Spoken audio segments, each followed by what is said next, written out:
Hi guys, welcome. Melissa here from Alive Refurbish. I have been refinishing furniture on a full-time basis for the past 3 years. This is my first curve fine, side of the road fine flip.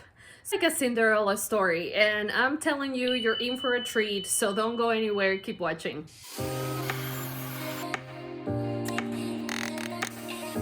This dresser was completely destroyed, honestly, and as soon as I saw it, I told my husband, I think you need to make a U-turn. I'm glad we did. As soon as we got the dresser out of the back of the car, we realized that one of the legs that was built into this base was broken. So we knew that the base needed to be removed and we were going to add new legs. Before it made it into the garage, I just have to tell you that I have to remove as much of the grease and grime that was on the drawers. It was absolutely disgusting. You can see the lighter parts. Those are the parts that I scrubbed. And here is the top. I mean, the grime in there, unbelievable. And I don't use this very strong cleaner very often, but for this piece, I definitely got it out.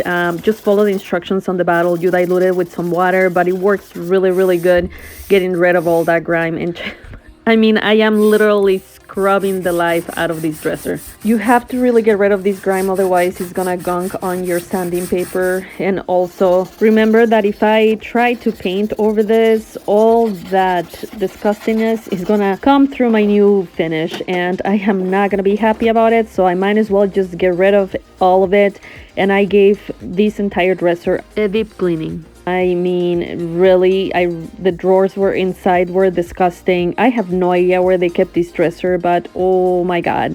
I spent about 6 hours cleaning it.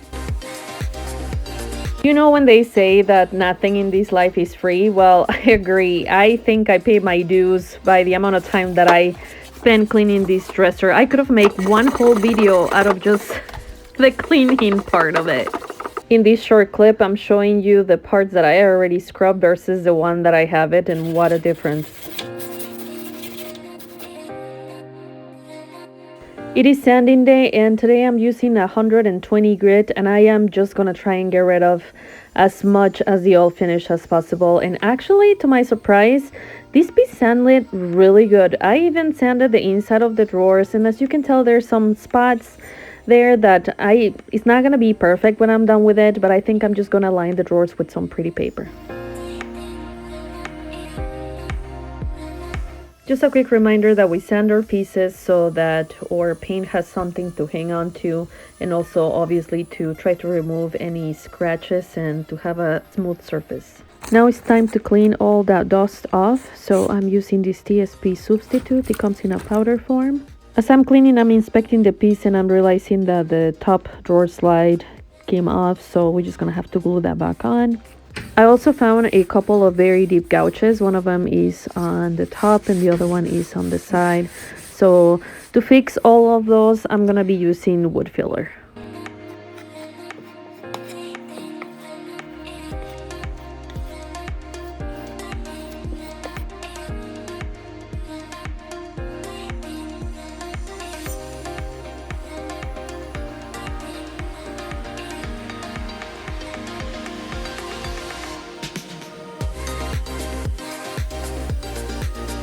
Now that my piece feels nice and smooth, I can start priming with Bean Shellac Base Primer. And I'm gonna give this piece a couple of coats, but we just talk about the difference on the top. Even before I primed it, after that good scrub and sanding, seriously, it just made such a huge difference on this piece.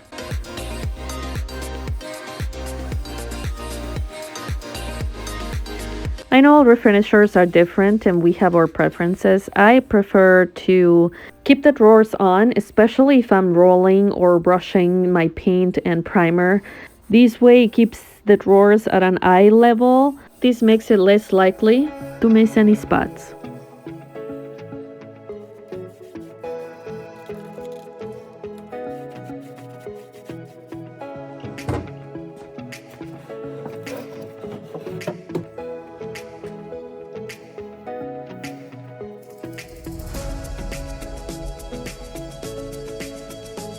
Since this piece is gonna be very modern, I'm going for a sleek finish, which means that I like to sand between each primer coat and paint coat so that it feels nice and smooth.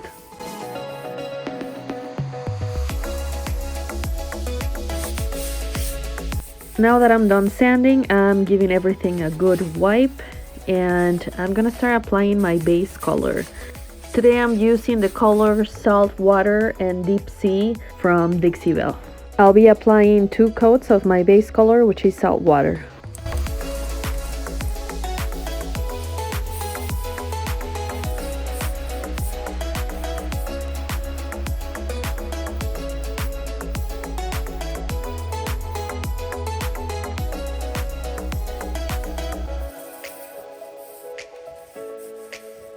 We're gonna wait 2 hours for this base color to dry, and then I'm gonna use the Deep Sea blue color to apply my stencil. I'm going bold on the design of this dresser. I cut both edges of the stencil to fit the dresser better, and I lined it right in the middle. And to make sure it would stay in place, I just used some tape. They do recommend that you use the blue tape so it doesn't pull your paint off. And this right here is gonna be the most important step. After you put some paint on your roller, make sure you have a paper towel handy and you're just gonna roll some of the paint off. These will help distribute the paint evenly throughout the roller, and it will also get rid of any extra paint, giving your stencil a more even finish.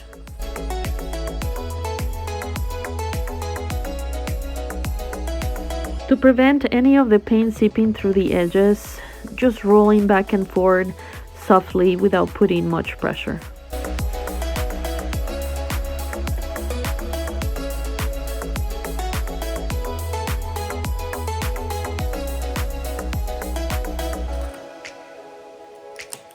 With this specific stencil, you have 2 different choices in your design. So I just make sure that I align my stencil the right way so that I would keep the same pattern all throughout the piece.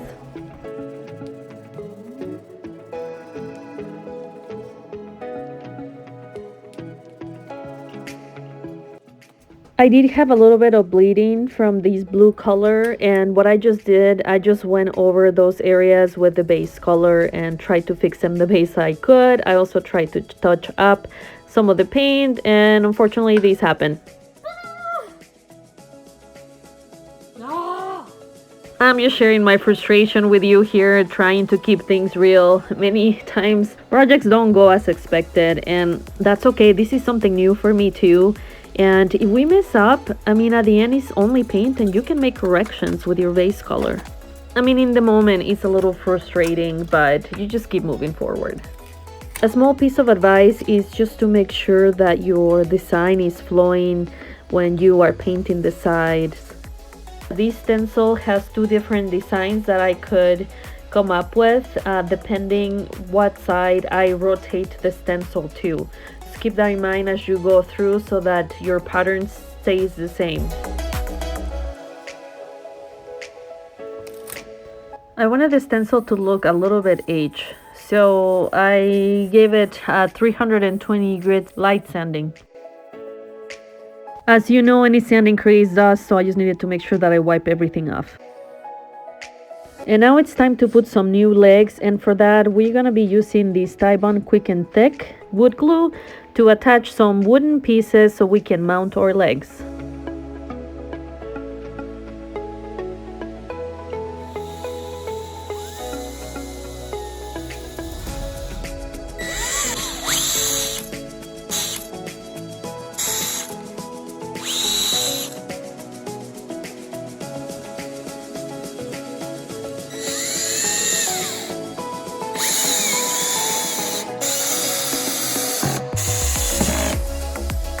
After all of the legs were mounted, we could move to the hardware. We use a piece of tape to mark the middle part of our drawer, and we have really liked to create templates. As you can see one here, we just use a scrap piece of wood. We put all of our markings. It makes drilling the holes so much quicker. After drilling the holes, I applied 3 coats of my favorite top coat from General Finishes. High Performance Flat. I apologize because I didn't record myself since I was feeling under the weather. Let's take a quick look at how this dresser used to look.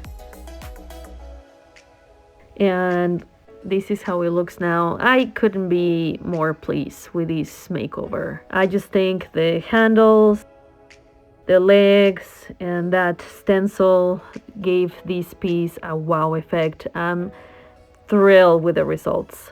Let me know what you think of this makeover in the comments.